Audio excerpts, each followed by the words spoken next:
Well, Max Wadsworth, we're here at Cadwell Park, last round, 2016. I think it's fair to say it's been an up and down year for you.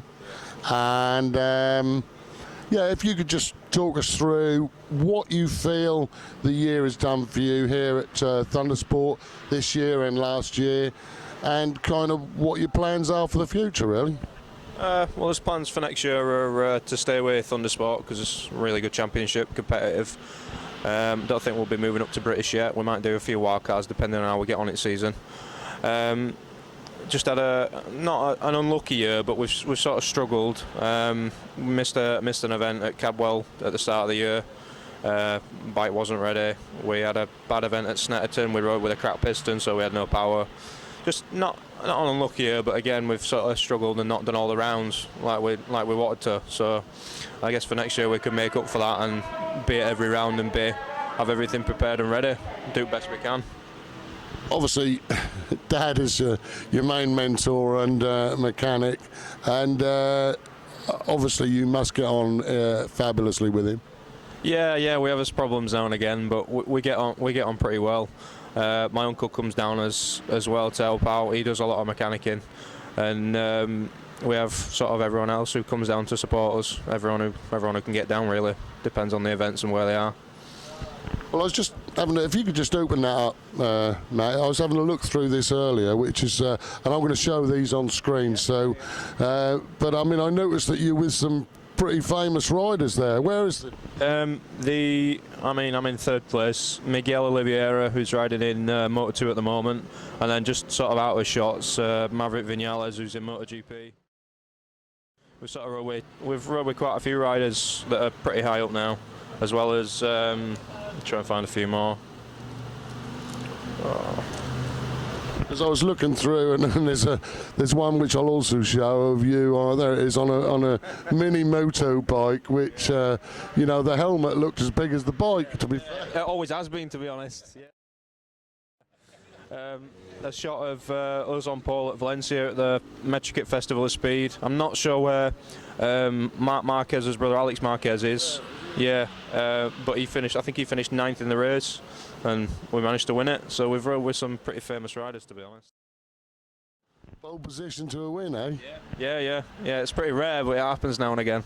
It's a bit of a claim to fame to beat a Marquez in such a fashion. Yeah, it is. I mean, hopefully we'll sort of get up and try and get close again, but we'll just have to wait and see what happens. So, how long have you actually been racing? I've been racing since I was 6, probably about 6.5. So I've been racing. Well, I'm nearly 22 now, so nearly 16. Well, I mean, I've had 2 years sort of off racing, and a 3.5 year when I sort of I originally quit when I was 16. Not riding. I'd rode one British circuit, which was Silverstone. Never rode any other British circuits apart from sort of mini moto and go-kart circuits.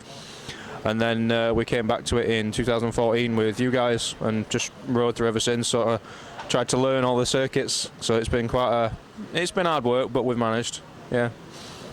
Do you think that, I mean, obviously there's a lot of youngsters now who, you're obviously still very young, well, compared to an old git like me particularly, but you know, do you think the likes of Marc Marquez could be blamed for a lot of youngsters thinking that if they don't become world champion by 23, that they're all washed up? No, it's a huge misconception. I mean, I myself sort of put myself under that pressure when I were riding. I was riding in the European Superstock, and I sort of thought, if I don't make it this year, it's over. And I had a really bad year, ended up quitting, and sort of thought it were over. Come back to England with a championship like Thundersport. Next thing, we're not that far off British times, and you sort of think, well, you're not totally out of it. I mean, there's some riders here who are quite older than me, but everybody's still in with a shout, and with such a competitive championship, there's no point in just giving up because you think you're too young, because you think you're too old. Sorry. Yeah, well, I mean, particularly when you take into consideration like the fantastic hero that is mine, Valentino Rossi, who's fast approaching 40.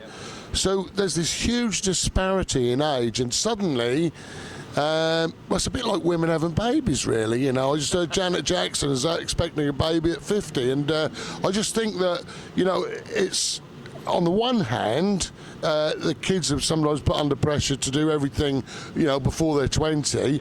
On the other hand, when they get some experience, they seem to be able to go on till their 40s and 50s. Yeah, they definitely progress as time goes on, but there is a lot of pressure on younger riders to sort of do well young and then expect to climb the ladder really fast, when a lot of the times it's just because there's, I mean, at higher levels there's so much money involved.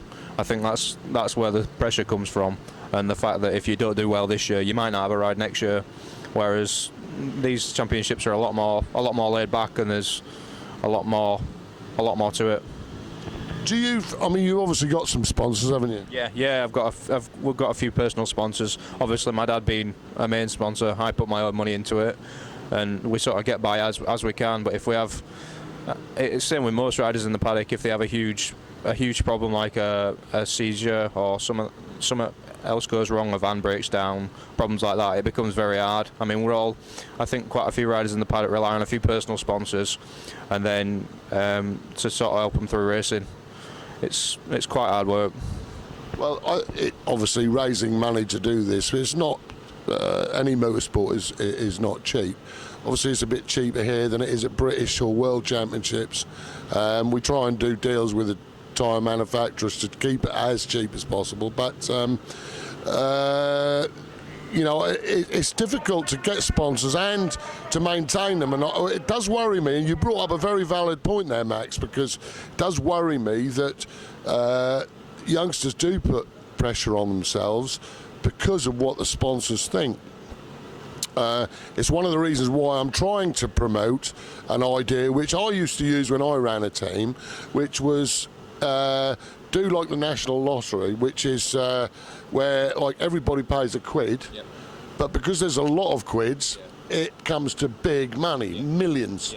So for example, I mean, you're number 72, so like I would say to you, I mean, you know, you're probably okay for sponsors at the moment, but you know, start up Club 72, where your objective is to have 72 people, right, paying 72 quid, which would be a big help.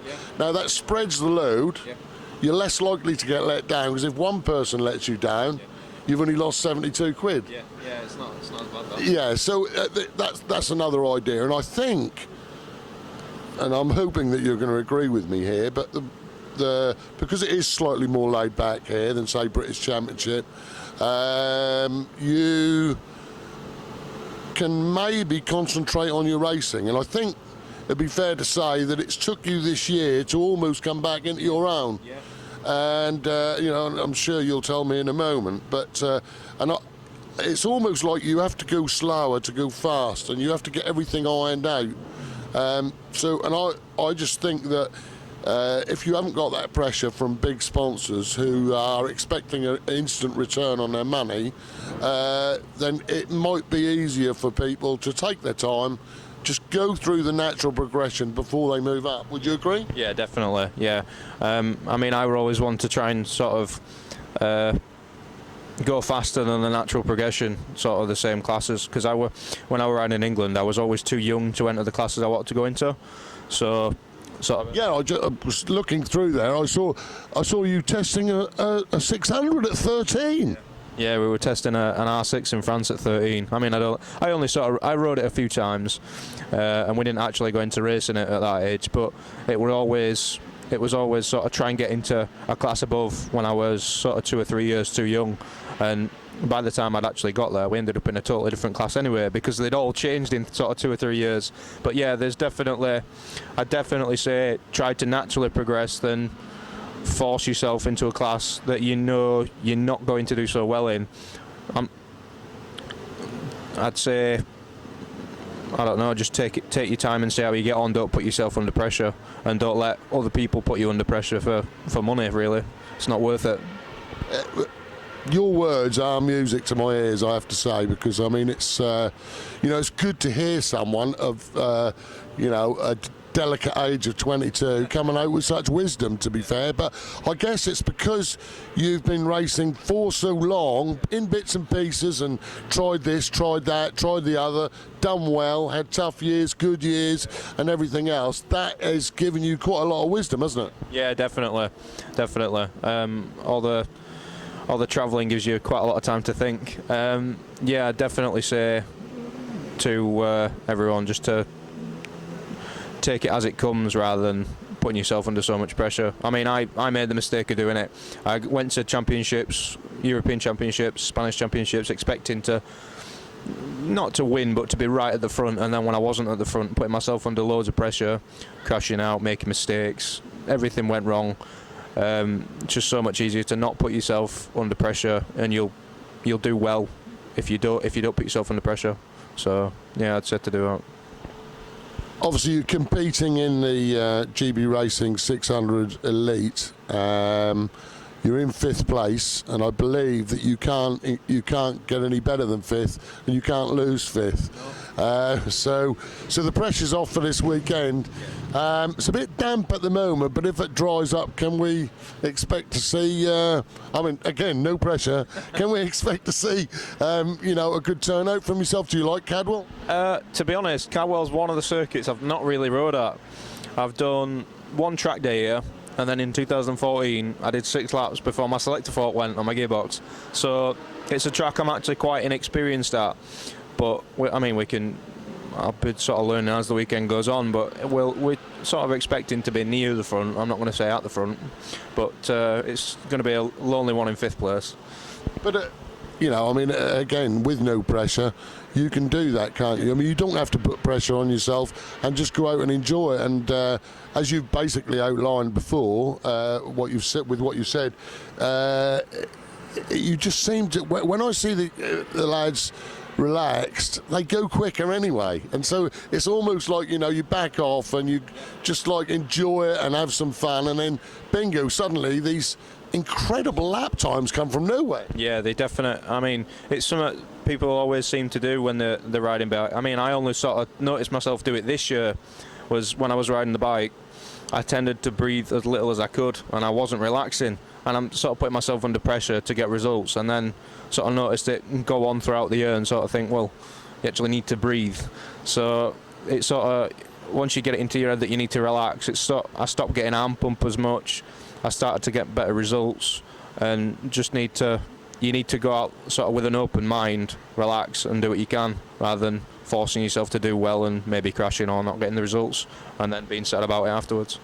Just on a final note, because I mean, I know from when Steve raced with me, and one of the great things about that, by the way, is that for me anyway, it's sort of a God-given thing, because your son becomes your best mate, and that is, for a father, that's quite something, because you normally lose your kids, boys particularly, they go off sowing their wild oats, etc., and then when they leave home, you might see them once a month. But so this, you spend a lot of time with your dad.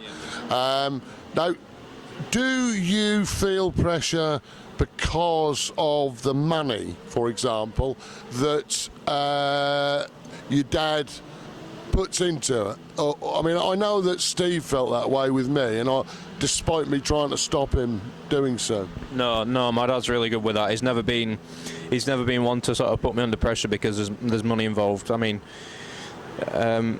he has been previously, but we sort of both learned that putting ourselves under pressure gets us nowhere. It makes everything a lot worse. You end up arguing, and everything just becomes unenjoyable. It became like before I sort of came back to racing in England, it was like a job. I went to school, I came back, I went racing. It was like it never ending. Whereas now we can actually get away for a weekend and enjoy racing again, to be honest. Oh, that's brilliant news. So next year, you intend to try and win the 600 Sportsman Elite? Yeah, that's the plan. If not, to definitely be a contender. Yeah, we've got some experience now, so we're hoping we can get everything nailed out over winter, get some sort of pre-season testing done, and then progress from there. Yeah. Max, it's been a pleasure. Yeah, thanks very much, Sid. Cheers.